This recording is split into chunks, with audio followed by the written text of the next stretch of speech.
A very good evening, friends. See, the next 1 hour, somewhere I'll just give you an overall picture about this preparation examination. What is the civil service examination?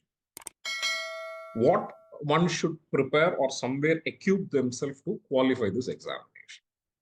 Right, my dear friends. Now, already, right, a brief introduction was given about me. So I don't want to venture into this introduction again.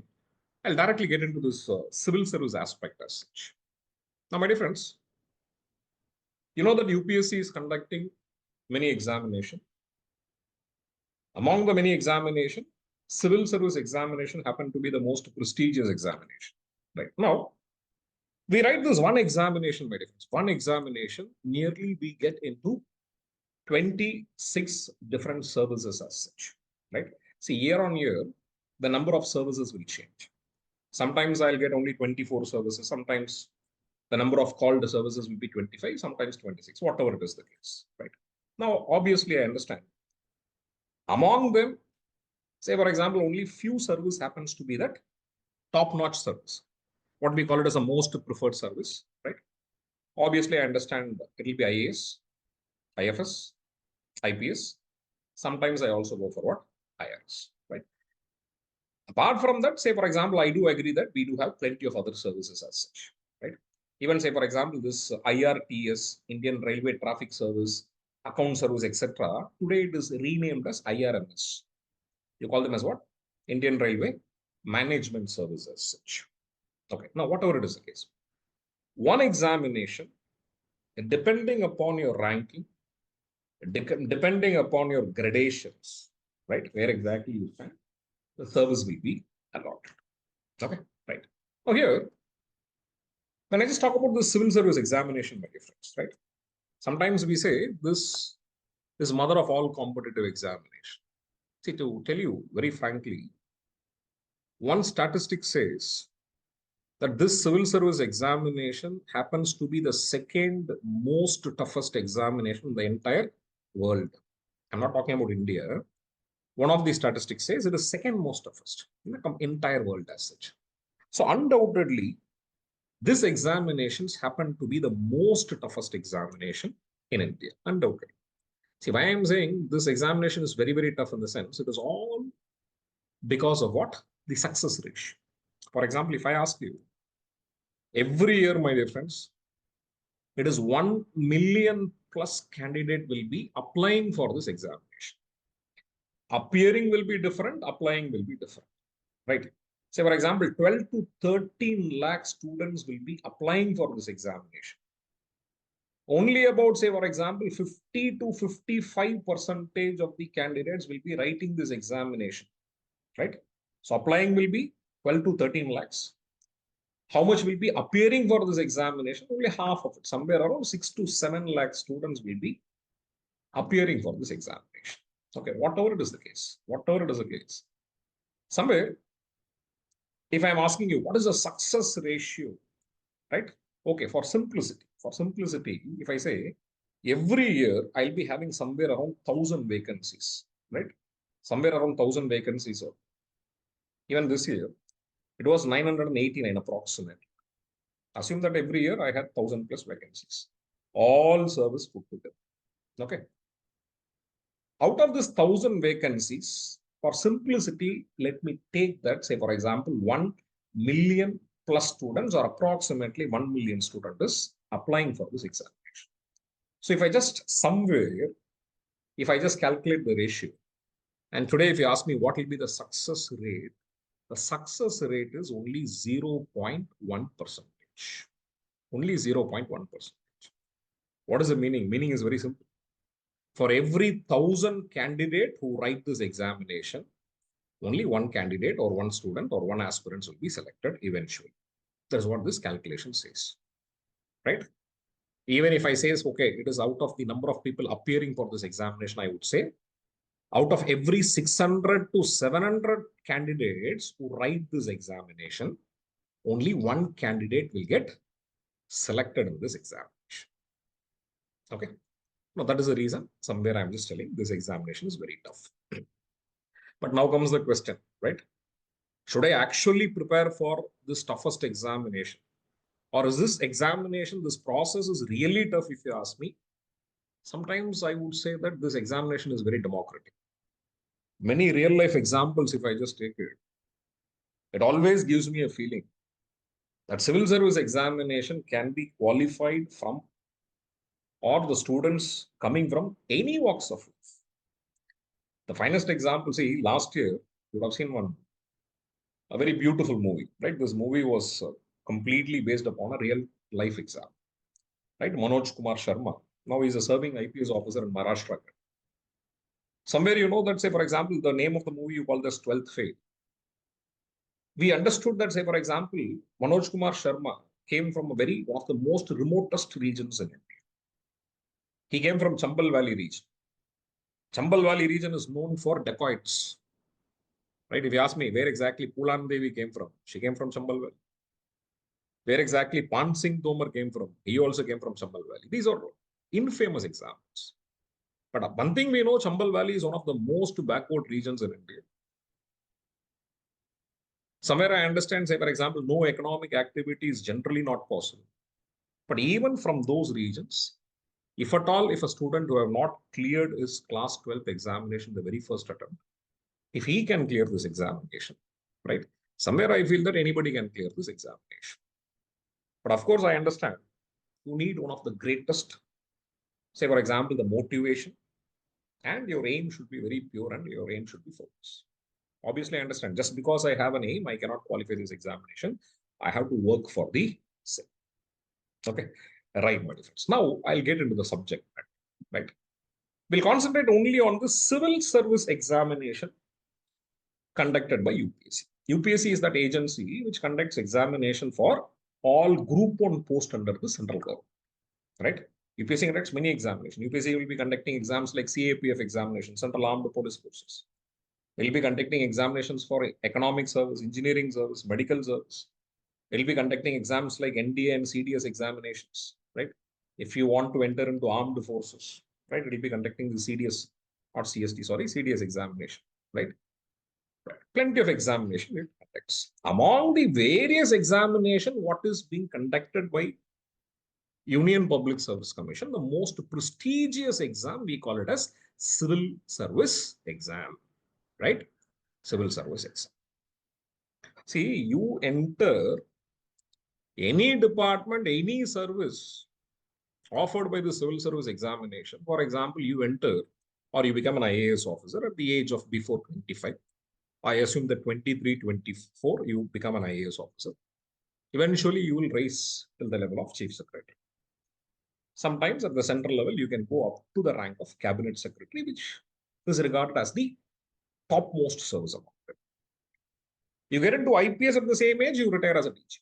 So what I want to tell you, only the candidates who are entering the respective department or organization through civil service examination are the one who's eventually heading that organization. If you want to rise to the level of the head of the organization, head of the state in administration, head of the police of administration in any state, whatever it is the case, civil service examination is the gateway for it. Now, my dear friends, வெறும் புக்கையும் மெட்டீரியலையும் collect பண்ணி வச்சு பக்கத்துக்கு பக்கம் திருப்பி அதை படிக்கிறது தான் நல்ல முறை அப்படின்னு நீங்க நினைக்கிறீங்களா? யூபிஎஸ்சி அது உங்ககிட்ட இருந்து எதிர்பார்க்கவே இல்லை. Content is everywhere. யூடியூப்ல கூட நீங்க படிக்கலாம். அப்புறம் எதுக்காக லெக்சர்? 1200 வேகன்சிஸ்க்காக 10 லட்சம் பேர் அப்ளை பண்றாங்க. ஆனா வெறும் 1% கம்மியானவங்க தான் செலக்ட் ஆகுறாங்க. ஒவ்வொரு வருஷமும் காம்படிஷன்ஸ் ஜாஸ்தியாகிட்டே போயிட்டு இருக்கு. எதுவுமே மாறல. அந்த டாப் 1%க்குள்ள முதல் அட்டெம்ப்ட்ல கிளியர் பண்ண தேவையான பயிற்சி முறை தான் வராண்டா IAS இன் பயிற்சி முறை.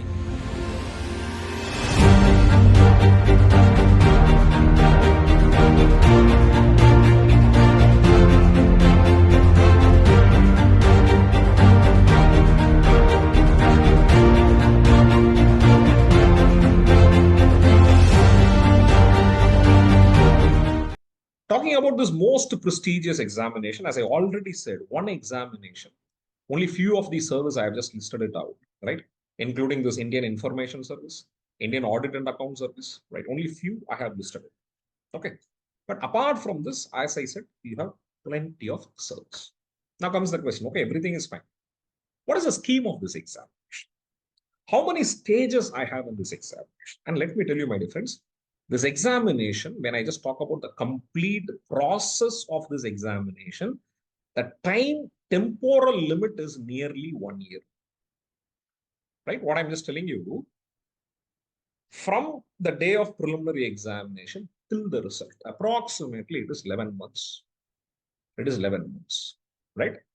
11 months is the process. If I just take the notification period, again add 3 or 4 months to it. Okay. Now, what I'm just trying to say, this process is a very lengthy process, right? Say, for example, month of February, I'll be having this notification coming. I'll be having this notification. Mostly the last Sunday of May, I'll be having this preliminary examination taking place. If I qualify this preliminary examination, I'll be writing this mains examination in the month of August and September. If I qualify this mains examination, interview again happens for a very long time. Say, for example, interview may happen starting from January and it can extend till what? The month of March, or sometimes it also gets into what? April, sometimes very rare. Okay. And finally, I just understand that somewhere by the month of April, I'll be having this final result which is being published. So totally this process, almost I'll be having for 11 months. Okay. Now here, how many written examinations we have, if you ask me, my dear friends? Actually, I would say this examination is a 3-stage examination. 3-stage. What are the 3 stages? Number 1, the very first step, I call them as what? Preliminary examination. The second level of examination, we call them as what? Mains examination. The third level, I call them as what? Interview, or you call them as what? Personality test. Okay. Now, what is the purpose of each and every exam? I'll tell you. For example, what is the purpose? Why UPSC, particularly for civil service examination, they have included this prelims, if you ask me? Very simple. Prelims is more like a filtration process. Okay. Say, for example, this examination eventually became very popular. Many candidates throughout the country, they are applying for this examination. So somewhere they wanted a process to somewhere filter the serious candidates. Or I would say preliminary examination is all about somewhere removing the non-serious candidate. Though I say removing the non-serious candidate, last few years, preliminary examination has actually become more tough than the mains examination. See, finest example, I'll take the example of the rank 1, right? The girl who got All India rank 1 this year, she got All India rank 1 in her 5th attempt. But very interestingly, 3 preliminary examinations she failed. Last time, the 4th time, she went till the interview. Interview, she was not able to qualify. But 5th time, she became All India topper. So what I wanted to tell you, even a person who got rank 1, right? Rank 1, somewhere I understand for them, prelims happens to be what? Very difficult. Again, I'm just reiterating this fact. The purpose of this examination, preliminary examination, is to filter out the non-serious candidate. But today, though I say so, it is just not filtering out the non-serious candidate. Sometimes what happens, even serious candidates get filtered. Okay, whatever it is the case, I'll let you know that how exactly we can overcome all those difficulties. I'll let you. Okay, now prelims is a 1-day examination, my friends. I'll be having 2 papers, right? 1 I call them as general studies, and 2 I call them as what? CSAT paper. Both the papers, preliminary examination will be having, as I said, only 1 day I'll be having. 2 hours in the morning and 2 hours in the, say for example, post-lunch. That is forenoon and afternoon. Okay. So first morning 2 hours, 9:30 to 11:30 in the morning, I'll be having the so-called general studies or GS paper. And second, say for example, this afternoon paper, I'll be having the CSAT paper. And both the papers, my dear friends, they are MCQ based papers. It is multiple choice questions. Any question asked, you'll be having 4 choice. And whatever, according to you, is the best choice, you have to mark it in the OMR sheet. Always go for the best option. Okay. General studies, I'll be having 2 hours. I'll be having 100 questions. And CSAT 2 hours, I'll be having 80 questions. But what I should understand, When I just talk about the CSAT paper, my dear friend, CSAT paper, it is just qualifying in nature. What I have to get is 33%, right? Just have to qualify. So which paper is very important and serious? It is this general studies, right? So what determines your success in preliminary examination is the mark what you obtain in general studies. Okay, I'll tell you what is the cutoff for the last few years, how exactly the trend goes on, right? All that I'll just let you. But what I want to reiterate is very important. Only one fact: this examination is a multiple choice questions based examination, right? It is more like choose the best answer. Okay, right. Now, once you qualify this preliminary examination, then comes the very important aspect, mains. My dear friends, why mains is important? Right. Now, for example, All India rank 1. If I just take this All India rank 1, out of, say, for example, the entire mark is calculated, their maximum mark is somewhere around 2025 is the maximum mark. Okay. 2025, in 2025 mark, what is very interesting, 1750 marks comes from this mains examination. Only 275 marks comes from this personality test or entry. So as I said, nearly 85% weightage in your score, final score.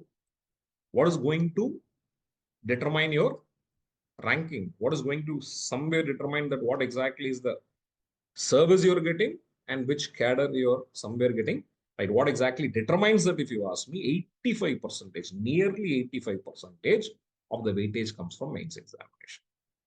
See, there is one court ruling saying that any selection process where you have a written examination, they say interview weightage should not be more than 15%, right? Somewhere at max, I can have it till 15%.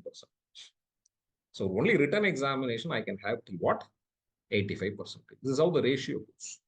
So why I want to tell you, as the name itself says, main examination is actually the main exam, what you're going to write. What is going to determine your final ranking? Near complete weightage is from what? Mains examination. Of course, interview is very important, right? Say, for example, interview almost will be giving you fluctuating marks, right? It can say, for example, almost make a candidate to have a quantum leap or a quantum jump, right? That is possible. But still, I'm insisting that mains examination, 85% weightage is there. Okay. Now, my dear friends, if I'm just qualifying this mains examination, then I'll be called for interview, personality test. And this mains examination, my dear friends, I have 9 papers.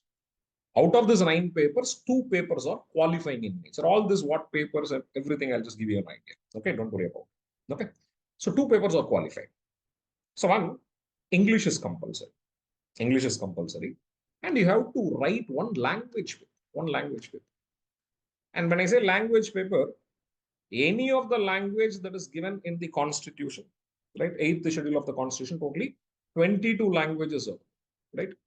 Out of these, say, for example, 22 languages, any language you can select, that alone you have to qualify. Only you have to qualify. English and language, you have to qualify. If you're coming from northeastern states, language paper is an exception. No need to write language paper. Students who are coming from northeastern state, you'll not have 9 papers. What you'll be having is only 8 papers, right? But apart from this 9, 2 I have removed it. Remaining, I have 7. Each and every 7 papers, my dear friends, it carries 250 marks each. Totally, that will be summing up to what? Somewhere around 1750 marks as a total I'll be having. Now, what is this 7 papers, if you ask me? Out of this 7, 1 will be GS paper. Sorry, excuse me, 1 will be SA paper. I'll be having 4 GS paper, GS1, GS2, GS3, and GS4. GS4 is very popularly, we call it as what? Ethics paper. And I'll be having 2 optional papers. See, though I said 2 optional paper, subject will be only 1. If I am selecting geography, physical geography, or I'll put it this way, right? World geography will be paper 1 and Indian geography will be paper 2. Right? If I'm selecting public administration, right? Public administration as theory and practice will be paper 1. Indian administration will be paper. Subject will be same, but I'll be having 2 papers, right? Somewhere I understand optional paper is a game changer. Most of the people who get into service, particularly when I talk about the students who are getting the topmost rank, right? Who's getting, say, for example, exceptional marks in the written examination, somewhere, if you analyze their success pattern, you'll be finding that optional subject it would have often somewhere it would have favored, right? Somewhere around 500, my dear friends, a student who can somewhere able to get 300 plus in options, I'm telling you, they'll be in single digit ranks, right? Scoring 300 plus as an option is a Herculean task. Herculean task, very, very difficult, but still somewhere it is achievable. The same percentage of returns you will not get it in general studies. So what I want to tell you, what gives you the maximum difference, right? What actually act as the differentiator is this optional subject, right? Choosing the optional subject, one should be very, very careful, right, my dear friends? Right. Now, as I said, okay, fine, I'm going to write mains examination. If I qualify this mains examination, then I'll be called for personality test, interview. I'll be going to Delhi. Mains and preliminary examination, I can write it in the regional centers, right? For example, preliminary examination, say for example, if you're, say for example, from Tamil Nadu, I can write from, say for example, 5-6 centers from Tamil Nadu, right? I can write from Trichy, I can write from Madurai, I can write from Coimbatore, I can write from Chennai, etc. Okay, mains examination, it will be only 1 center per state. Okay, some of the states will be having a joint centers, okay, together. Interview only in one place. Interview will be happening in UPSC Bhavan, Dholpur House, Delhi. Okay, right, buddy. So now, once our entire process is completed, your final marks will be calculated and accordingly the rank will be published. Right. Okay. Now, I have told you the scheme of this examination. How many stages are there in this exam? I told you 3 stages. Prelims is just choose the correct answer. Mains is more descriptive. I have to write answer. Mains, generally say, for example, it will be happening for 5 days, right? For example, language paper, and say, for example, right, almost say, for example, your English may happen for 1 day. GS 1 and 2 will be happening on 1 day. GS 3 and 4 will be happening on 1 day. Optional paper 1 and 2 will be happening on 1 day. Essay will be happening on 1 day, right? Totally, if I just take it, 4.5 days. To be precise, 4.5 days, I'll take this 5 days. It is a 5 days process. Not 5 continuous days. You will be having, say, for example, sufficient number of days breaks in between. Okay. At least between GS and optional, you'll be having sufficient breaks in between.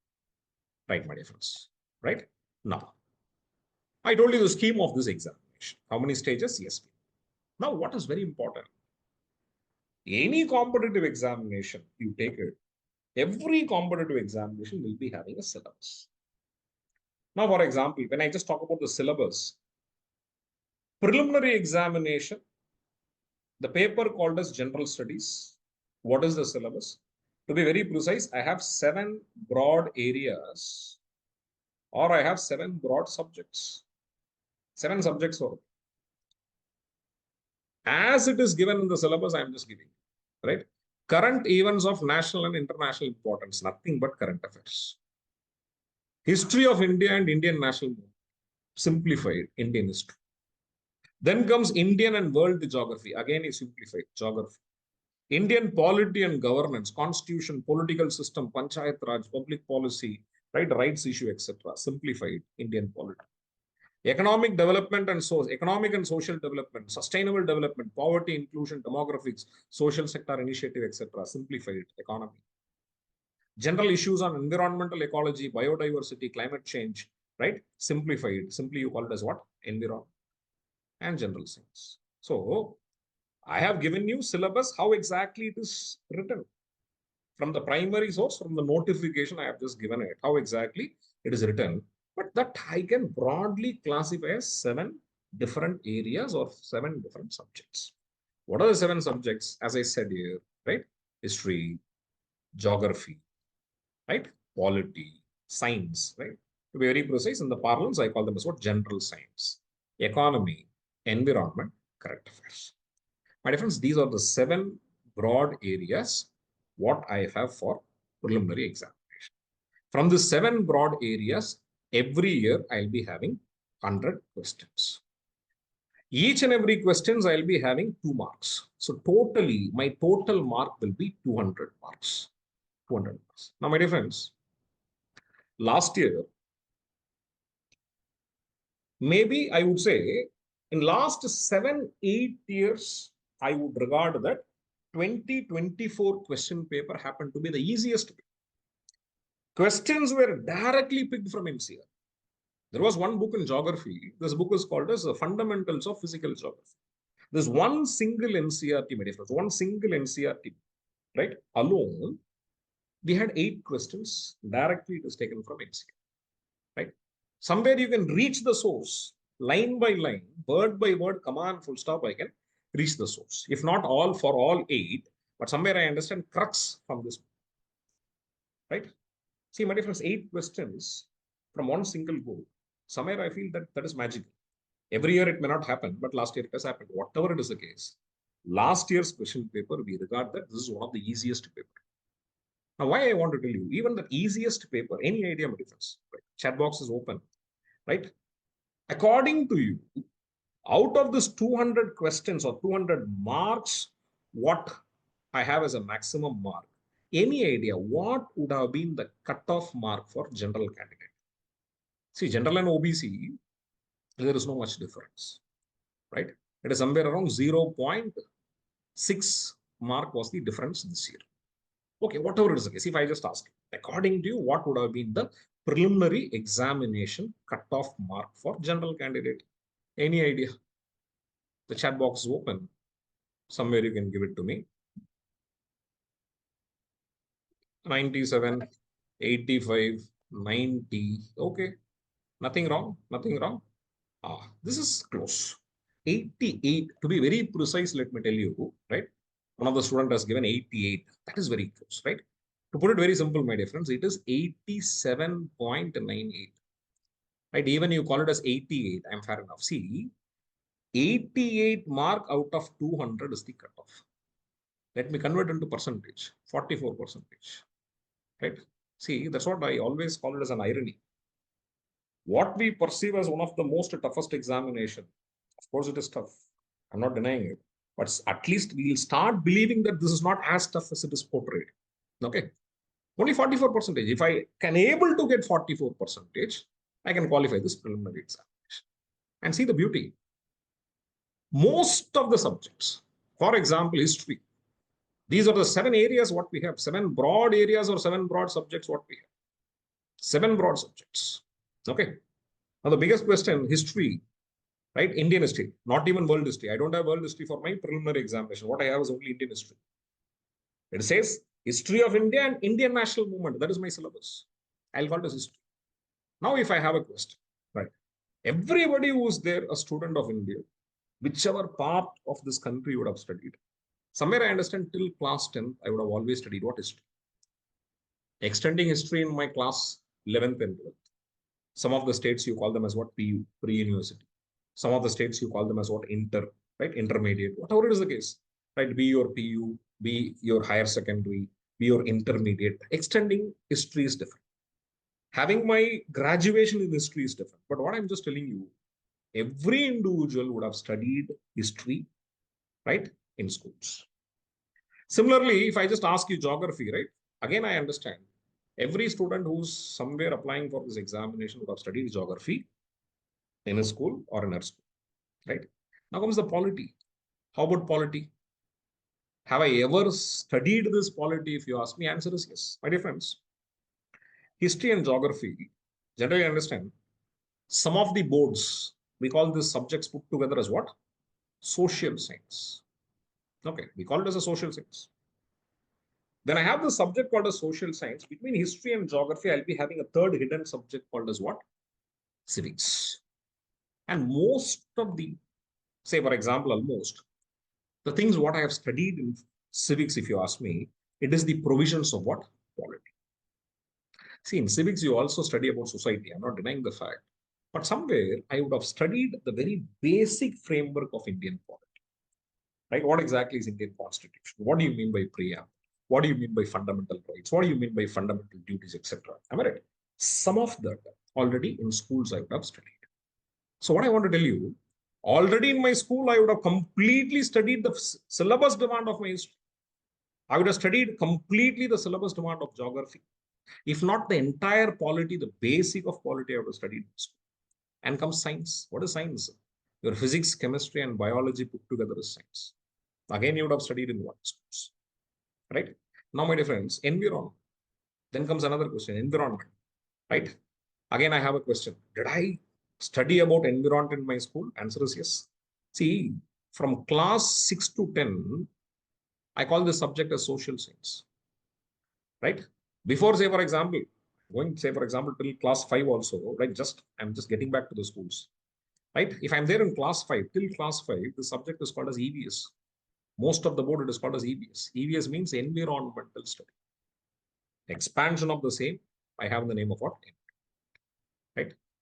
When I just talk about other boards, when I just talk about, say, for example, right, NCRT, say, for example, almost curriculum, even economy, they studied in what? Class. So what I want to tell you, my dear friends, except this current affairs, out of the 7 broad areas you take it, except current affairs, 6 of the 7 broad areas of the subjects what I have as a syllabus for my preliminary examination, already I have studied in my schools. So the toughest examination of the country, the syllabus requirement is school books. Even today, that's what I call them as irony. Civil service examination is all about going back to the schools and mastering the foundation and coming back. That alone is not sufficient. Somewhere you have to go for a value addition.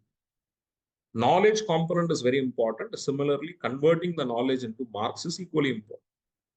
Okay. Now, my different civil service examination, I'm telling you, it is all about going back to the schools, right? And somewhere mastering the subjects. Even today, when I just talk about, say, for example, this examination, most of the, say, for example, institute, any institute you do, irrespective of any institutes, your seniors, the so-called senior successful candidates, whatever it is the case, for most of the subjects, take, for example, history, take, for example, geography, take for the basics of economy, right? Even some of the aspects of environment. I always believe, right? The most prescribed book is NCR. Again, if I just talk about NCRT is nothing but what? School books. Class 11 and 12, most of the subjects, it will be a textbook. Class 6 to 10 will be a foundational, right? So that is the reason I again and again call this preparation as an irony. The toughest examination, the requirement is only school books. See, sometimes once you see the syllabus demands, there itself in syllabus itself, they'll be mentioning that, say, for example, the standard needed is only class 10th. Okay. And right, my dear friends, now somewhere I'm just showing you the distribution of the questions asked in the last 2 years in various subjects. So last year, geography, somewhere nearly 20% of the question being asked from geography, right? Environment, nearly again 20% was asked. Okay. So what I want to tell you, all these 7 areas put together, more or less, the number of questions will be almost equal. Okay. Right. Now, right, my dear friends, now I have just given you an idea about this general studies, preliminary examination. Getting into the details of syllabus is very, very important, but I'm just going for a general overview picture of it. Okay. Now, once I come to this paper 2, CSAT, Civil Service Aptitude Test, for the very first time, it was introduced in the 2011, year 2011. And 2011 to 2014, my dear friends, the score of this paper was counted for the success in preliminary examination. From 2015 onwards, what they have done, they have just made CSAT as qualifying aptitude, right? Aptitude, right? So what are the different areas we have? One is comprehension, interpersonal skill, including communication skill. We have logical reasoning and analytical ability, decision making and problem solving. This decision making and problem solving, eventually we don't have any questions nowadays asked. Then I have something called as general mental ability, basic mathematics, basic numeracy, right? They say numbers and their relation, order of magnitude, etc. And very important, see, within bracket what UPSC has given, they said class 10th level. Class 10th level. Most of the competitive examination which is happening in this country for the generalist, right? Generalist. What is this generalist? Where having any degree will be accepted as a qualifying, say for example, almost the qualifying, right? You come from engineering, you come from arts, whatever stream you come, okay? But somewhere they say that any degree is eligible, right? If any degree is eligible, that service itself, we call them as what? Generalist service, right? Say for example, at least we have three different types of service. One is generalist, one is functionalist, three specialist. Specialist, you study one subject, only that particular. Say for example, almost candidates will be called for that examination. For example, I have an examination called as Indian Engineering Service. Only engineering candidates will be called for. Medical service, only doctors will be called for. But this examination, anybody with any degree can come. So wherever such any degree comes in, most of the time, the level of this competition, the level of the question asked, mostly it will be class 10th level. That is what we call them as what? Level playing field. Okay. Even data interpretation UPSC says, right, the questions will be only from class 10th. And today, the CSAT has become just qualifying paper. I have to somewhere get 33%. That's it. Out of the 80 questions asked, right, somewhere around 26, 27 questions, I have to make it right. Obviously, I understand this examination comes with a negative marking that has to be handled slightly in a careful manner. I'll let you know, right, how exactly we can tackle this negative markings also, we'll let you. Okay. But otherwise, I understand the CSAT paper is just qualifying in nature, right? Now, once I clear this examination, my dear friends, as I already said, we'll be having this mains examination. General studies, totally, I'll be having 1000 marks. I'll be having 4 papers of 250 marks each. Each and every paper will be occurring for somewhere I'll be having for 3 hours. 3 hours. Morning, I'll be having writing paper for 3 hours. Afternoon, I'll be writing paper for 3 hours. Okay. So paper 1, whatever I have studied in prelims, along with it, few evaluation. Right? Indian history, I would have already studied it. Indian geography, I would have already studied in prelims. Along with this, I have this heritage. Social issues also we have. Paper 2, it is all about, majorly it is polity and governance. Paper 3, environment, economy, right? Along with it, we have technology, security, and disaster management. And paper 4, we call them as what? Ethics paper, administrative ethics. Then I'll be having an essay for 250 marks. I have to write 2 essays for 125 marks each. Right? Totally, it amounts for 250 marks. And my optional subject, same subject, but I'll be writing 2 papers, 250 each. I'll be having 500 marks. And of course, interview, 275 marks. Totally, as I already said, it totally amounts to 2025 marks. Okay. So based on which my rank or gradation will be decided. Now,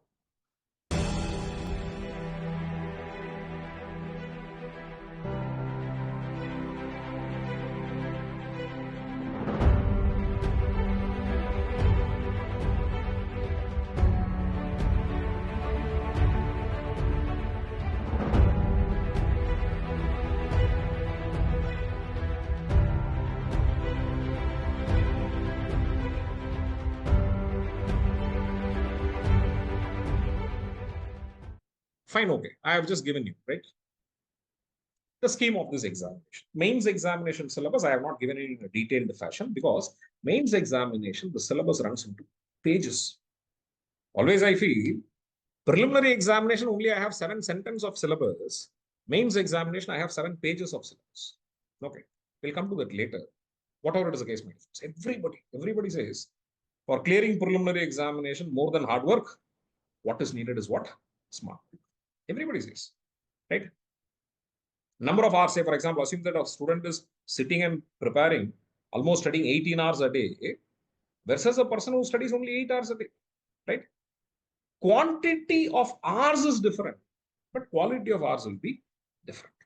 So what I want to tell you, most of the time we would have heard about this word. People always say that, okay, for clearing civil service examination, what you need is a smart work. Now comes the biggest question. What is this SMART? With respect to civil service preparation, what is my SMART? Very simple, my friends. I would say smart work is all about having a strategy and doing the right things at the right time, right? How effectively I can convert my, say, for example, the hours into knowledge and knowledge into marks, right? Instead of going for quantitative calculation of hours, I should go for the qualitative hours. That is okay. Knowledge, improving my knowledge component in the relevant areas is very, very important. And converting the knowledge into marks, both are. Now comes the question.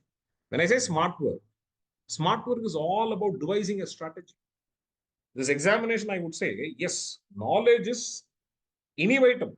Without knowledge, you cannot qualify this examination. That I agree.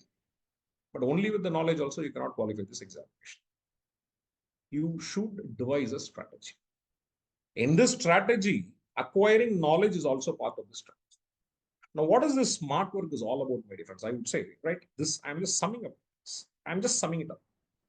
Any examination you prepare for, let it be competitive examination, let it be your degree examination, whatever it is the case, first and foremost, know the scheme of this examination, right? What do you mean by scheme? I told you, right? This examination, we have 3 stages: prelims, mains, interview. That is the 3 stages. Know the scheme. How many papers are? How much marks are? How many questions will be asked? Right? What will be the distribution of this question? Right? How exactly the questions will be divided among the subjects? Right? That is how I should. For example, if I just go for the mains examination, one paper I take it. Right? Somewhere I should know 3 hours paper. Right? Each and every paper I'll be having, say, for example, 250 marks. I'll be having 20 questions. I'll be having 10 marker question. I'll be having 10 15 marker question. Right? This is what we call it a scheme of examination. Know the scheme of this examination. For 10 marker, I should write 150 words. For 15 marker, I should write 250 words. This is what you call them a scheme of the examination. Know the scheme of this examination. What are the different stages? What exactly is the different papers we have? Then, my dear friends, I always feel that the second stage is the most important stage. Know the syllabus. Decode the syllabus if it is needed. See, knowing the syllabus is one thing.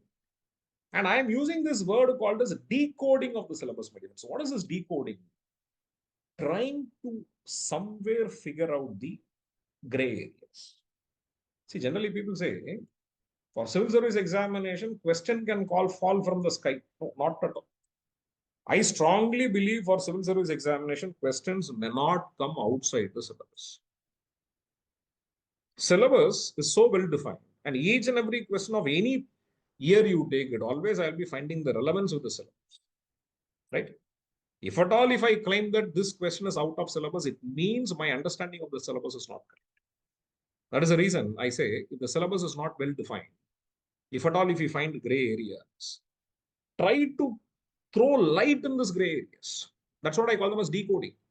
Decoding is very, very important. I'll give you one small example how exactly the syllabus can be decoded. Right, my difference. Knowing the syllabus, I told you, knowing the syllabus, decoding the syllabus is the most important aspect stage. Once you do that, third is also equally important. Shortlist the study material. Very important. Which book is the best book? Okay. And that also we say, prelims and main strategy is different. I can have a overlapping of the syllabus, but preliminary examination is a book-based preparation. Mains examination is a topic-based preparation. Right? There is a hell of a lot of difference between. Then once I shortlist the study material, then I have to execute it, devise a study plan, and have a revision. Every month I should have a broad plan. I have to convert that plan into a weekly workable plans, which also includes the revision plans, almost, say, for example, every week. If I have 7 days, my difference, at least I would say that devise a plan for 6 days. 1 day it is your choice. I always believe that 1 day you should take rest, right? Otherwise, say, for example, that rest is more like a rejuvenation. Okay. Now, see, coming to the study material again, one more time, if I just talk about the study material, don't go for voracious. See, there are people who are voracious readers. I appreciate it. But competitive examination, what is the problem of reading many books? I'm telling you, problem of consolidation will be a problem. Somewhere it will be a problem. See, there is a reason. There is a mantra, very popular mantra we have. They always say it is better to read one book 10 times than to read 10 books once. Right? Somewhere, if I have a concised material, my revision will become effective. The possibility of me recollecting and recognition and reproducing the same in the examination becomes effective. That's the reason I say go for the best of the material available in the market. What is best for me may not be best for you, right? Because that language from books to books will be different. Whichever book you are comfortable, select. Then I said, once you select it, convert it, sit and read. See, for example, some of the students will be having a strategy, but they may not execute it, right? Somewhere we always say, thought without an action is a fall. Right? If you're thinking and not executing, is as good as not having a plan for. Right? Once I have a strategy, you have to sit and study. Then comes very important. Right? This is the stage where your knowledge will be devise a study plan, revision plan. You're acquiring knowledge. Then comes the most important aspect. How do I convert my knowledge into marks? Analyze the previous year's question. Very, very important, because generally people say UPSC. Right? You know the abbreviation of UPSC. We call it as Union Public Service Commission. But some of them sarcastically say that it is not Union Public Service Commission, it is Unpredictable Civil Service Commission. See, though they say it is unpredictable, by always I feel UPSC has a template. When it comes to question paper, it has a template. It has a language. It has its own parlance. If you start analyzing the previous year's question, somewhere you will start understanding the mindset of the exam. Right? Then, my dear friends, obviously, practice more model questions. When I talk about analyzing the question paper, be it prelims or mains, the new pattern of preliminary examination, whatever the pattern what we are following now, it started in the year 2011. And till 2024, we had these papers. When I just talk about the pattern, what exactly the mains examination is happening, the new pattern started in the year 2013. And say, for example, till 2024, we have these papers. We have a limitation. When I talk about the analysis of the previous year's paper, we have a limitation. Only 14 papers. If I want to go for more practice, obviously I should go for what? More standard question papers I have to take, both for prelims and for mains. Mains, I have to sit and write answers, right? Somewhere I have to have more of writing practice, right? For preliminary examination, I should solve more of MCQs. See, I'm telling you, I'll give you an open challenge. If any student, I'm telling you, can read 10 books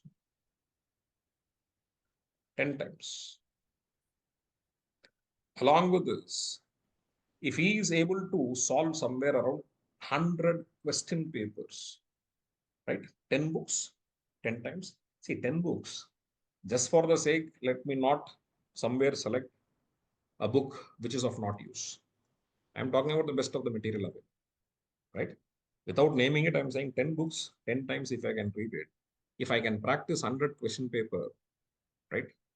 When I say practicing 100 question papers, each and every question in question paper, if I'm just making a mistake, I should go back to the books and I have to see that why exactly I have made a mistake. If I can do that, we call them as a reverse engineering, right? I'm telling you, my dear friends, if you can do that, there is 99.99% of chance you'll be clearing what means, preliminary examination. I'm telling you, this is a simple strategy. You select 10 books, read 10 times, right? With the understanding of the syllabus. Without understanding the syllabus, whatever you study, whatever you practice, it will not work. Know the syllabus, decode the syllabus, right? 100 question papers if I just practice it. One question paper per day if I just take it. I'm telling you, my dear friends, if you can do this very judiciously, 99.99%, I'm not writing it as 100%, right? But 99.99% I do, right? I'm telling you, out of the experience, you will be writing what? Mains examination. But if you ask me, is this execution part easy? No, not at all. This is the place where exactly we have the difference as such. Execution is relatively difficult. But I'm telling you, this is what the strategy is all. Right? Now see, this alone, I was just talking about this decoding of the syllabus. This alone, I'll just take one thing for discussion. Then we'll just go for this question session. Now see, somewhere I'm just trying to decode the syllabus. What is this decoding the syllabus? particularly mains examination. Preliminary examination decoding is not needed. Mains, it is very, very important, right? Why it is important? Mains examination, there is no choice, right? Any question asked, it is compulsory. So if I leave one 15-mark question, right? One question I am leaving, one question. If I leave 15-mark question, potentially I'll be losing 8 marks. If I lose 8 marks, my difference, right? I'm not just losing 8 marks, nearly 100 ranks I'll be losing. Correct? That's the reason I say, even one question you should not leave. If you do not want to leave even one question in mains examination, we say that each and every line word of the syllabus, you should be very sure about it. In that way, I have taken one small paragraph given in mains examination geography, right? Important geophysical phenomena such as earthquake, tsunami, volcanic activity, cyclone. Very easy. On the face of it, if I see this syllabus, it happens to be very, very easy. It means I have to study about earthquake. I have to study about tsunami. I have to study about volcanic activity. I have to study about cyclone. Very easy. But what is interesting? Okay, you tell me. This particular sentence, on the face of it, it appears it is very easy.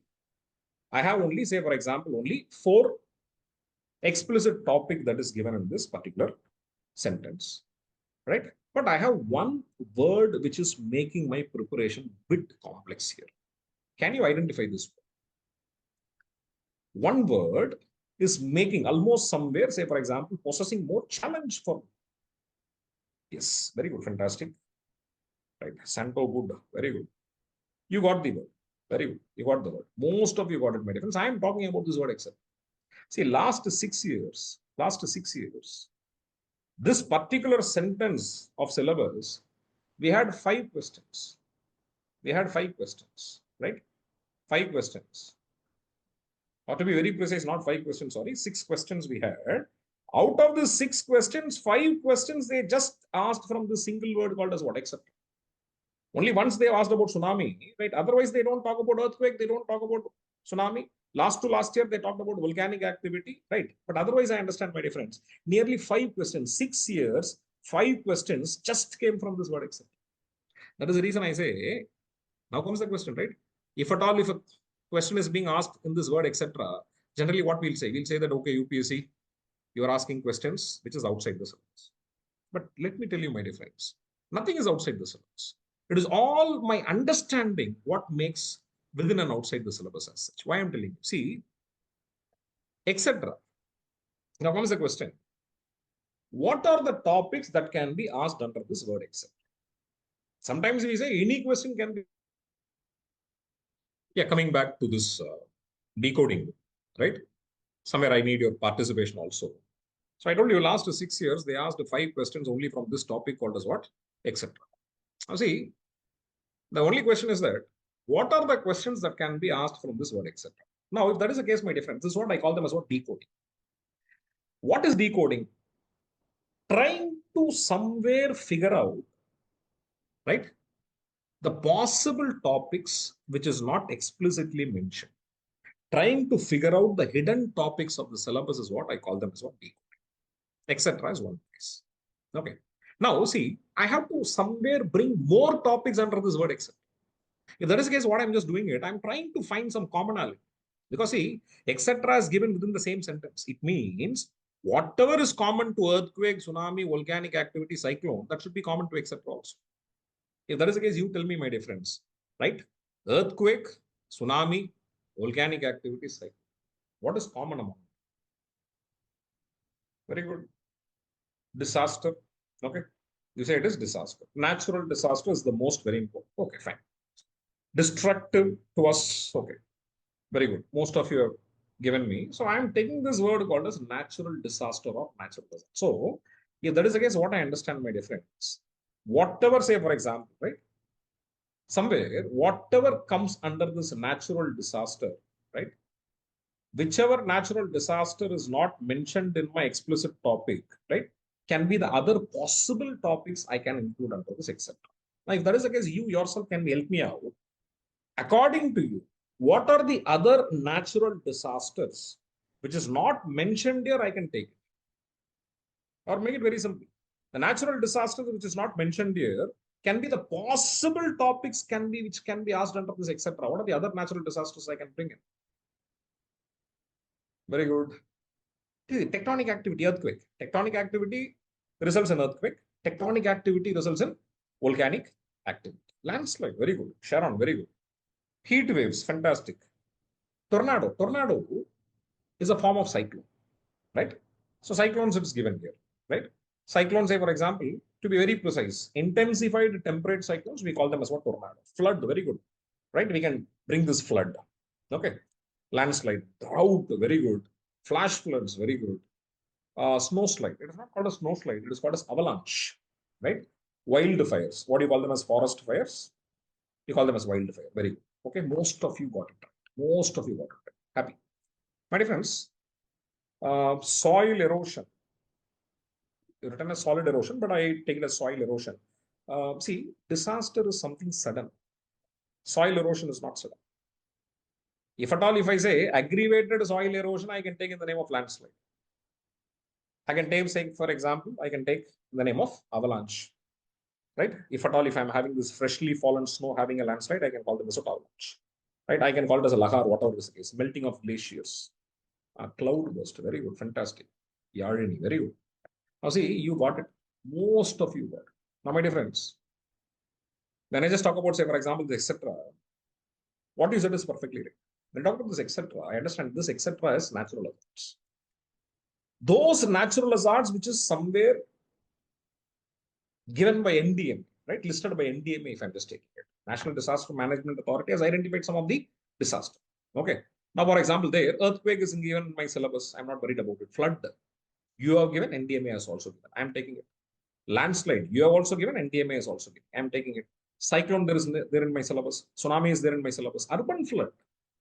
See, floods in Chennai, floods in Bangalore, flood in Mumbai, flood in Delhi, right? Flood in Hyderabad. Urban areas. Nowadays, what we are seeing, urban areas is becoming more prone to flood than that of a rural area. Statistical information says one urban area is 6 times more vulnerable to flood than that of a rural sector. Right? Similar rainfall in two different places, one in rural setup and urban setup, urban areas is more prone to flood. Recurrent flood, it will be happening in urban areas. So today, we talk about specifically about flood in urban areas. Then, of course, some of you talked about heat waves. Unfortunately, wildfires, forest fire, according to NDMA's classification, it is not coming. But still, you can consider. Now, my dear friends, causative factor. All these are effects. But for example, what is causing this flood? What is causing this urban flood? What is causing this landslide? All this, if you ask me, causative factor, most of the time we call them as what? Cloud burst. One of the students have given us cloud burst. If I remember, Yarni has given, right? Cloud burst. Having very heavy precipitation in a very limited span of time, you call them as what? Cloud burst. Very recently, we had Jammu and Kashmir and Ladakh cloud burst. Every year, Uttarakhand and Himachal Pradesh will be having a cloud burst, right? It is very surprising. Junagadh had cloud burst last year, right? Having a very heavy precipitation in a very small area in a limited, say, for example, duration, you call them as what? Cloud burst. If I can have more than 10 centimeters of precipitation recorded in 1 hour, this scenario, we call them as what? Cloud burst. Very heavy precipitation, right? Now, my dear friend, see, just wanted to show you. When I just talk about the questions, what was asked, right, very recently, right? Somewhere I'm just talking about the questions, mains examination questions, right? Himalayas are highly prone to landslide. Discuss the cause and suggest suitable measures to mitigate. Forget about the question. But question is revolving around what? Landslide. Major cities in India is becoming more vulnerable to flood condition. Discuss cities and flood, urban flood. In what way we can convert, or what way can floods be converted into a sustainable source of irrigation and all-weather inland navigation in India? The central theme is what? Flood. And this year, the question 2024, what they have asked is cloud burst. That's the reason I said, my dear friends, if I am able to decode words like etc., nearly I would say 50% of my preparation is over. Now what I have to do is very simple. I have to sit, I have to study. For converting my knowledge, I have to practice. Converting my knowledge into marks, I have to practice. That's it, right? See, I always feel Any competitive examination, including the prestigious civil service examination, is all about a strategy management. Knowledge management is fine, but it is all about devising a strategy, workable strategy. That is what when I say smart work is more like result oriented.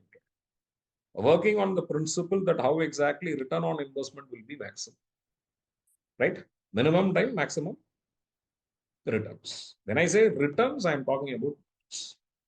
Okay, my dear friends, this is what the overall picture I just wanted to give you, right? Somewhere I am not getting into the details of it, only a very superficial ideas I have just given you regarding this preparation. And once you take it to the next level, then we'll be discussing about the books needed for this preparation, right? Then we'll be saying that how you can map the syllabus with the books, topics of the books, and how exactly you can execute that and all. We'll go for the next stage, second stage, third stage. Okay. So any doubts, questions you have, kindly let me know, my dear friends. Another 10-15 minutes, we can have this discussion as such. So please explain about this ethics paper. See, ethics paper, it is one of the first of its kind, which was included from the year 2013, right? Administrative ethics, integrity and here I'll be having two sections. One, I'll be having a case study. Another, I'll be having a theory. Case study is in the sense they'll be giving you a situation. They'll be asking you that how exactly if you will be reacting under a situation, right? Apart from that, say for example, another 100 question. If assume that 130 marks will be for case studies, 120 marks will be for theories. They'll be asking you what is integrity, what is aptitude, what is patriotism, what do you mean by, say for example, almost belongingness, esprit de corps, etc. Whatever it is the case, right? So some theory part will be there, case study model will be there, and let me tell you, this is first of its kind, right? Which was introduced from the year 2013. Okay, it's very unique. And somewhere I feel that ethics paper preparation time is not so great, but only thing is that preparation alone may not give you the marks. Your own personality and reflection of oneself in the paper will also give you additional marks. Sir, what optional papers? What is it? What optional papers are easy to score? This is a very good question. Which optional subject or which optional paper is easy to score? You're asking. See, I strongly believe subjects do not score. A person who's writing the subject will score. Why I want to tell you, a person, extraordinarily brilliant student, but if he is not so much oriented in geography, he may not score much. Okay. So somewhere I always believe subject do not score. It is the individual who will be scored. So first and foremost, what you should do, you have to identify the subject which best suits you. Identify the type of the mindset what I have. What type of brain what I have, right? Is it objective or subjective? Am I right? If it is very objective, say for example, if I am from an engineering background, if I am somewhere, if I am just right, more oriented towards science, what it is, that's what I said, it is more objective. Then I have to choose a paper which is more scientific in nature. Okay. Otherwise, I can go for the sociological subject. Okay. So try to identify the paper which is very comfortable to you. That's the reason always I say selecting an optional paper always has an SO. Number one, it is your comfort level with the subject, right? Your likingness. I would always say it is a love towards the subject, right? This is number one. Number two, I can say that, okay, fine. Number two comes what? The advantages of the subject in GS relevance. What percentage of the subject is overlapping with GS? Number three, what will be the time taken by a candidate to complete this syllabus? Some of these, say, for example, subjects can be completed in 2.5 months. Some of these subjects can be completed in 4 months, right? Subjects like political science is very, very vast. Subjects like anthropology is very, very small. Okay. So that I have to take it. Okay. So your comfort level is one. That is number one. Number two, GS relevance. Number three, what exactly is the time will be taken for completion of the syllabus, right? Then only say, for example, availability of the books, availability of the coaching center, that and all. Okay. So I would say, for example, say there are totally 47 different optional papers. Why I'm saying optional papers are 47? Because one language, I say something, I have literature, right? In literature itself, somewhere around, if I'm not wrong, 23, 24 literatures are there, right? So totally it is coming somewhere around 47 different optional subjects are there. So take your own time in selecting an option. Selection of option is very, very crucial. Take your own time, choose it. Conclude your question, there is no scoring optional subject. Can you please say for mains examination, how much page with respect to A4 sheet and how long to take one question so that I can know how depth should I have to know the knowledge. I'll tell you, like college examination, you cannot ask for extra sheets in this exam. Okay. That is very limited. How exactly the question booklet will be printed? Top of the question booklet will be given, answer booklet will be given, and the top of the page question will be printed. Only say, for example, right, empty space will be given.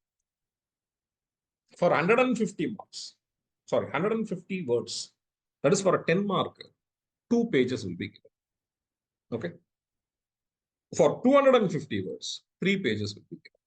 If you want, somewhere I'll just see, right? I can show you. வெறும் புக்கையும் மெட்டீரியலையும் collect பண்ணி வச்சு பக்கத்துக்கு பக்கம் திருப்பி அதை படிக்கிறது தான் நல்ல முறை அப்படின்னு நீங்க நினைக்கிறீங்களா? யூபிஎஸ்சி அது உங்ககிட்ட இருந்து எதிர்பார்க்கவே இல்லை. Content is everywhere. யூடியூப்ல கூட நீங்க படிக்கலாம். அப்புறம் எதுக்காக லெக்சர்? 1200 வேகன்சிஸ்க்காக 10 லட்சம் பேர் அப்ளை பண்றாங்க. ஆனா வெறும் 1% கம்மியானவங்க தான் செலக்ட் ஆகுறாங்க.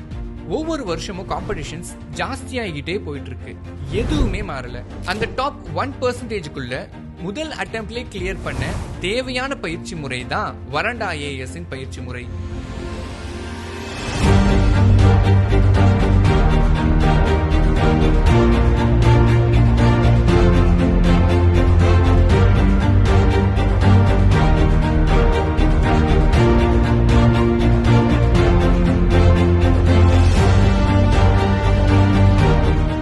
Okay, for civil service examination, I'm just taking this general studies paper. I'm taking from the website itself, right? No secondary material. I'm just taking the primary material. Okay, now see, answer booklet will be given, right? I'll be having margins on both the sides. 10 marker at the top of this page, question will be printed, right? I'll be having 2 sheets of A4 sheet, right? 1 and 2. Okay, so this will be the space, right? Again, 10 marker, 1 and 2. If I go for 15 marker, I'll be having 3 pages. Okay, right. Right, I have given you. Hello, sir, I am pursuing my second year degree right now. How can I start my preparation? Side by side, my friends. Current affairs, you concentrate less. Fundamental areas, you concentrate. When I say the foundation of this preparation, 5 subjects. 5 subjects are very, very important. I'll give you an order: polity, economy, geography, environment, history. These 5 subjects you prepare, right? Polity, you just ask. I don't want to name any of the books. Geography, rightfully I can name it. 4 NCRTs are there. At least 2 NCRT you can start with. Class 11 NCRT. One is Fundamentals of Physical Geography, Class 11 NCRT. India Physical Environment, Class 11 NCRT. Okay. 5 subjects, maybe every day 1 or 2 hours you can somewhere devote it. Once you complete the degree, then you go for exclusive preparation, right? 2 hours every day should be sufficient. Since you'll be writing only, say, for example, 2 or 3 years from today, I would recommend that your concentration of current affairs should be less. I'm not asking you not to read current affairs, but not at the cost of conventional areas. Okay. So what the good time to start preparing for mains, or I concentrate mains with prelims? See, generally we say you cannot differentiate between prelims and mains preparation. But otherwise, I would say, for example, this examination need at least 1 year of preparation.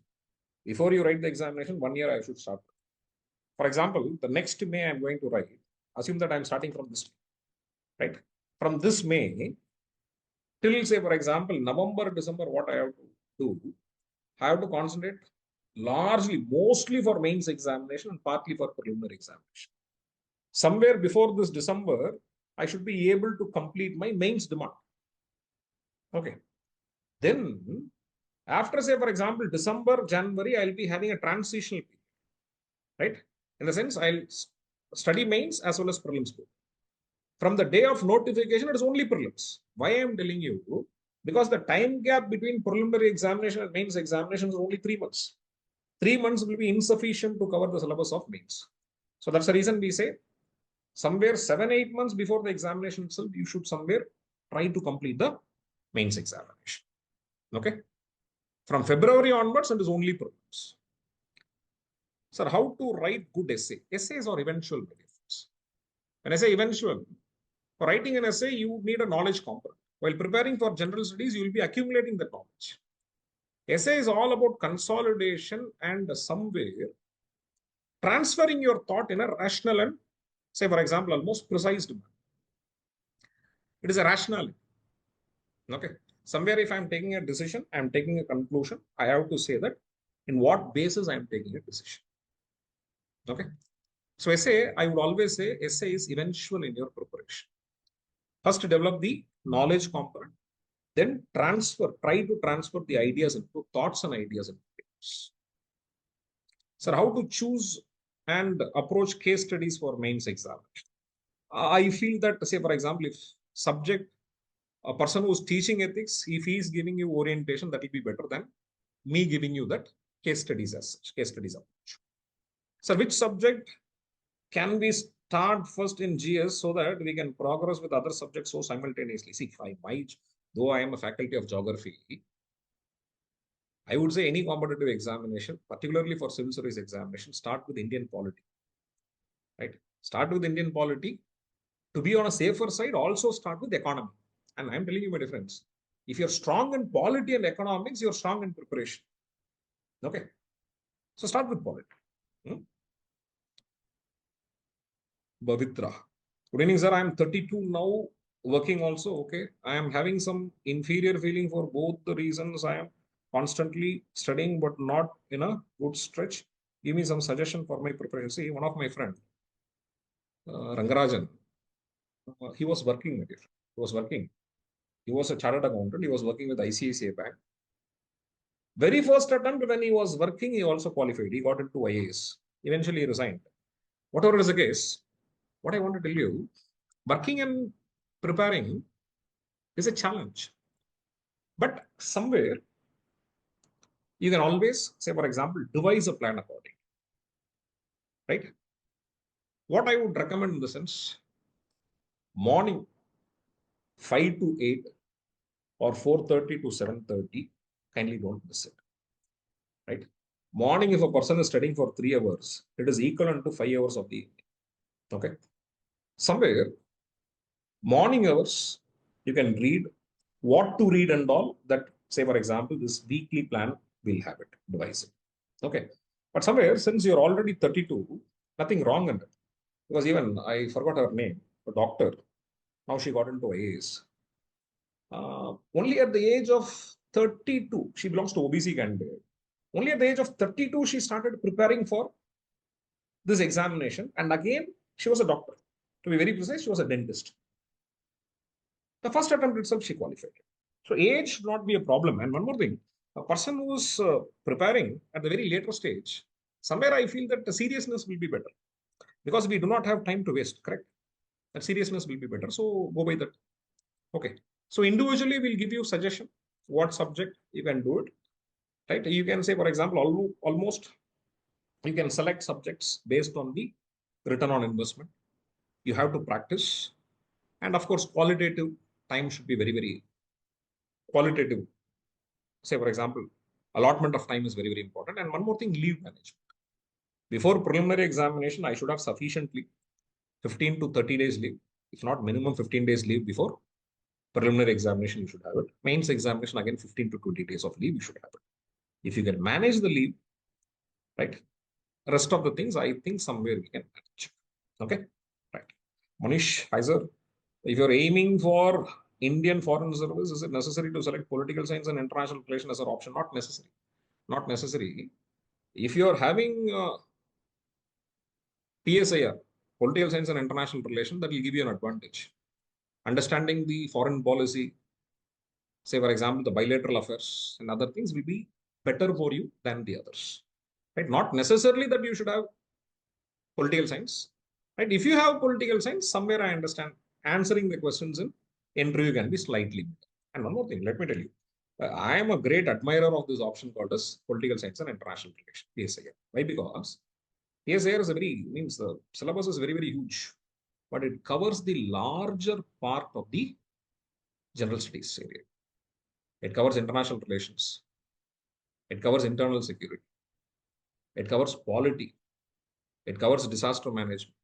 It covers part of the post-independence consolidation. It covers part of the modern Indian history. So much overlapping PSIR has with GIS, right? But PSIR itself is a very vast subject, but it's a renowned subject, right? As I said, I'm a great admirer of this subject. Okay. Sir, will they expect the wide vocabularies in the mains examination? Not at all, not at all. Let me tell you my difference. If you ask me, what is the strategy one should have it to qualify this examination, including your writing skill? I would say an abbreviation called as KISS. What is this abbreviation, right? Or I call it as an acronym of KISS. Keep it silly and simple. Language you write should be very simple language, very simple, because a person who is correcting your paper should understand what you are writing, correct? So I would recommend the language what you follow is only 10th class or 10th standard level. Don't use extraordinary words. Normal sentence, very normal sentence, simple sentence, right? 7 or 8 words per sentence, 3 or 4 sentences per paragraph, 2 or 3 paragraphs per page. That's all. Over. Cut short it. Even if you write it and say, for example, almost a combination of paragraphs and points, that is also good. Okay. Sir, history is my option, but study material is huge. I find it difficult to narrow it down. Can you suggest any way out how to approach my optionals? See, history is huge. I do agree, history is huge. But how to cut short it? Actually speaking, I don't have that expertise knowledge in that, but still, somewhere you can take the help of this optional subject faculty who's teaching history. They may suggest you to cut down what? The history aspects of it. But I may not be the right person to suggest on this particular question. But still, somewhere we'll take the help of person who's teaching history option. Okay, Anjana, right? Okay. Sir, is it necessary to study Lakshmikant book completely, or is there anything like important chapters? Like, see, I'll tell you, mains examination, I can say it is important and not important, because I always believe mains examination is a topic-based examination. Preliminary examination, there is actually speaking, there is no syllabus. What we have is an indicative syllabus. Whenever it is indicative syllabus, somewhere I have to expand the horizon. So I can put it this way. See, for example, you're taking Lakshmikant, the most popular book in polity. One thing I can do, assume that the different chapters are given. Okay. Say, for example, almost the constitutional framework is given. The political system is given. The working of the constitution is given, right? If all the chapters are given, what I can do, at least let me read everything once. Then when I go to the revision part, if I feel that, okay, fundamental rights is very important, I increase the number of revisions for fundamental rights. I'll increase the number of revision for DPSP. I'll increase the number of revision for preamble. Correct? So whichever topic is more important, where I can show the difference, I can go for more number of revision. Right? Entire book, assume that, say, for example, at least thrice or means 3 times or 4 times, if I'm able to do it, very important chapters, I can do 10 times. So I recommend, do not leave any topic. Okay. At least twice or thrice you read it. So geography seems hard to study. Could you suggest any way to study the same? Very simple, my dear friends. Out of the different subjects I studied, I felt geography is the easiest one. What do? You study NCERT. If you are not able to understand the language of NCERT, then you choose a book called as NIOS material. NIOS material is a self-descriptive book. NIOS, right? NIOS itself stands for National Institute of Open Schooling. Like Open University, we have this open schooling. The language in the book is so easy. Higher secondary book, geography you read it, it is so easy, right? Geography is actually speaking, let me tell you, geography is a very practical subject. What you study, you see outside. Okay. So somewhere, try to match it with the reality. Try to have the imagine. Somewhere, if I'm just reading it, imagine, right? Almost put all this, say, for example, whatever you read, that picture, you put it in your mind and see geography in front of you twice. Okay. So somewhere I feel selecting the right material with the right language will make the subject easy. If you are not okay with NCERT, go for an AOS. Sir, consider the quality time. How many hours should I need to study because I am working person? See, I would say, if you can, Jocelyn Joseph, somewhere you can invest 4 or 5 hours every day. Morning, you try to find 3 hours, 2.5 hours to 3 hours in the morning. Evening, you try to find 2 hours. If you can find 4 to 5 hours, consistently you can read. See, for others, generally, I would recommend weekdays you study a lot, weekends you take rest. Working professional, it is other way around. Weekdays, number of hours is limited, weekends it is. Okay. Somewhere 4 to 5 hours, consistently you are preparing. As I said, before the examination, leave management. 15 days to 1 month of leave before the examination should be sufficient. Okay. But of course, you should have a plan, executable plan. Each and every week before the week starts, this Monday morning, what I'm going to do, evening, what I'm going to do. I'll also have this, say, for example, the miscellaneous items. All of a sudden, if I'm just having some time, if I'm finding some office, somewhere time in the office, what is the subject I can do? That I have to keep it in my hand. Okay. That way you can do it. Sir, I'm studying MBA first year. Give me some suggestion to start my preparation. See, as I told you, whichever you are there, I have given you the scheme, right? Strategy, how to start preparing. Somewhere know the scheme of this examination. Try to understand the syllabus demand of it. Then try to shortlist the material. Once you shortlist the material, if at all, if you want to feel like you have started your preparation, I would always say, start with the polity, Indian polity. Parallelly, if I can add one more subject, it is economy, right? Both are intellectual subjects. Take polity and economy. Become confident in that, right? Your preparation will start. Somewhere it will be, right, starting with a great pace. Good evening, sir. Nafisa. I'm biotech student. Can I choose sociology as an option? Nothing wrong. Nothing wrong. Nothing wrong. Sociology, anybody can choose, right? And sociology is also one of the beautiful subjects, right?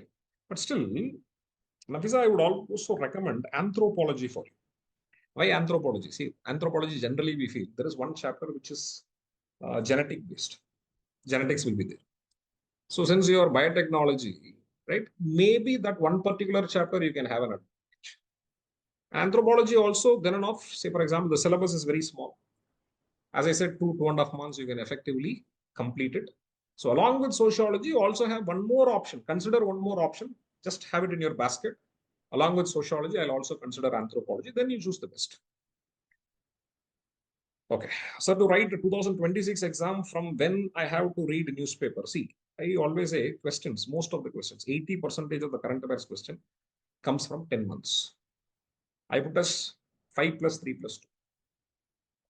May month last exam is happening. I assume that question paper preparation will be ending in the May 1st. So my current affairs important 5 months will be December 2024 to April 25, right? On the other hand, when I talk about September, October and November will be another 3. July and August will be another. Backtracking. 10 months, 80% of the current affairs will be coming in. For 2026 examination, I would recommend that you start your current affairs from July, the coming July, right? Okay.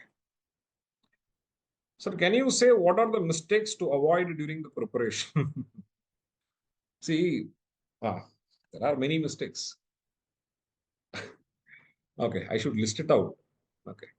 See, one common mistake what every student does, what I have seen for the years, without knowing what is the syllabus, students will be preparing.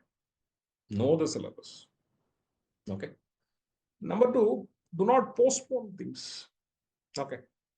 Somewhere, tomorrow's syllabus, if time permits, today I can complete it. But try not to postpone today's syllabus or today's content to tomorrow's time. Okay. Postponing, slowly it will kill. Okay. And number 2, my dear friends, to be very precise, number 1.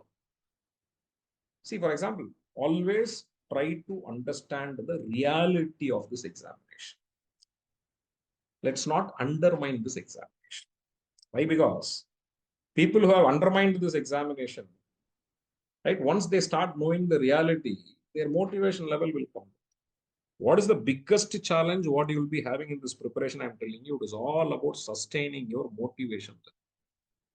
Ups and downs it can go, but it cannot, say, for example, down for a longer period.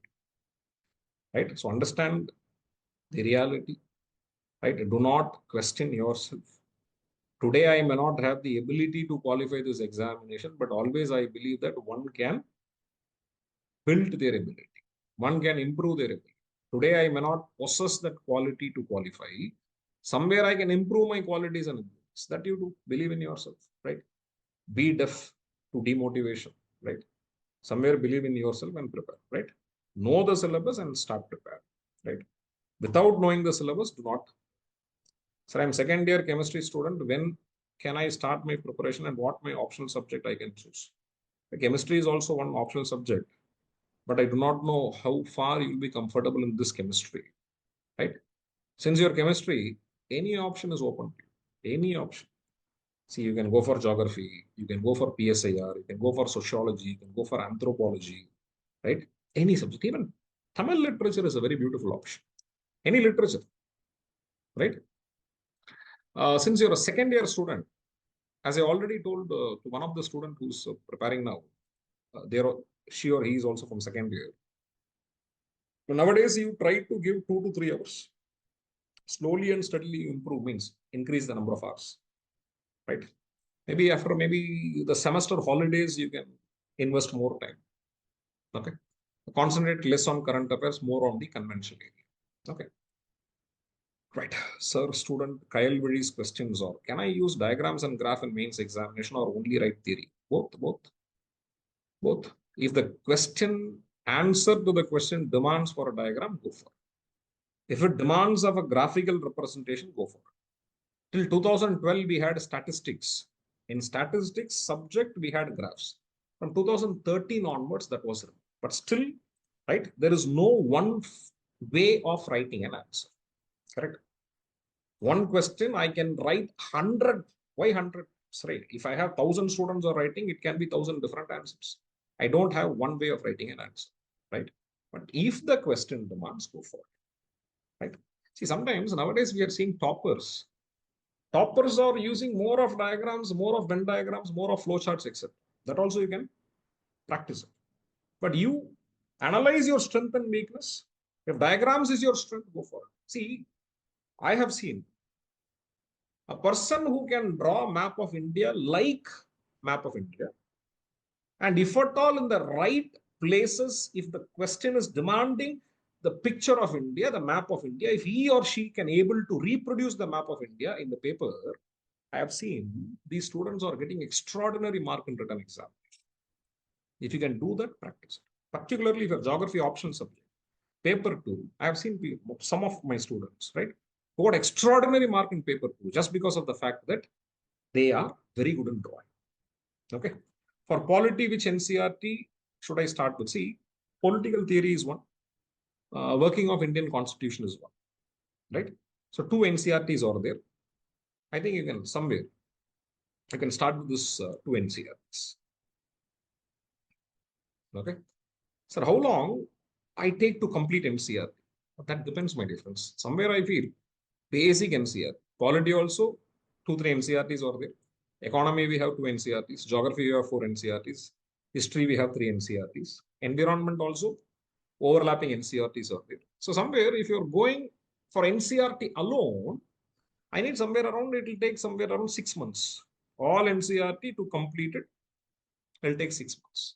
But again, it depends on the individual capacity. Somebody will be a quick learner, somebody will be a slow learner, whatever is the case, right? See, don't worry about the time, right? Forget about the time. And one more thing, humble suggestion, humble request. Getting the service can be your choice. Getting the service from the very first attempt will be a pressure. Okay.